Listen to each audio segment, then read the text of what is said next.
दोस्तों, बट पूर्णिमा व्रत 2025 को लेकर अक्सर लोग भ्रमित रहते हैं कि व्रत 10 जून को करना है या 11 जून को।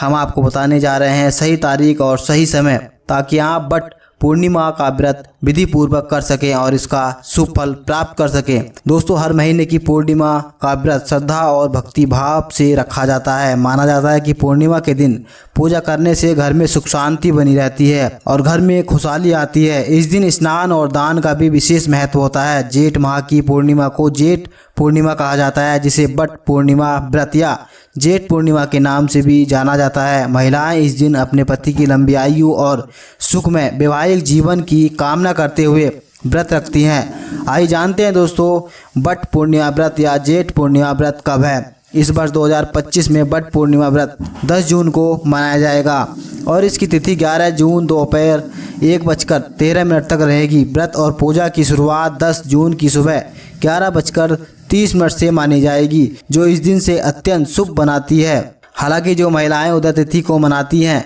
वे 10 जून को ही व्रत रखना अधिक उचित समझें। व्रत के दिन पूजन का शुभ मुहूर्त।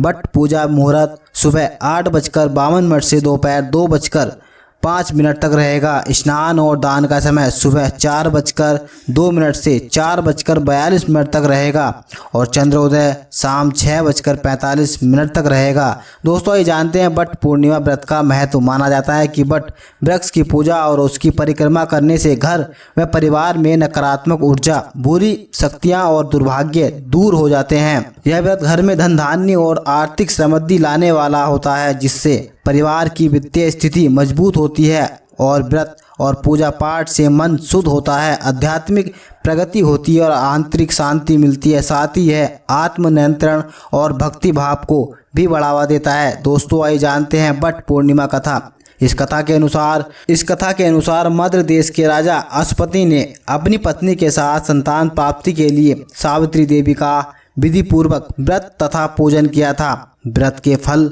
के रूप में राजा को पुत्री सावित्री की प्राप्ति हुई। राजा के महल में सावित्री धीरे धीरे बढ़ने लगी और विवाह के योग्य हो गई। एक दिन अश्वति ने मंत्री के साथ सावित्री को वर चुनने के लिए भेजा।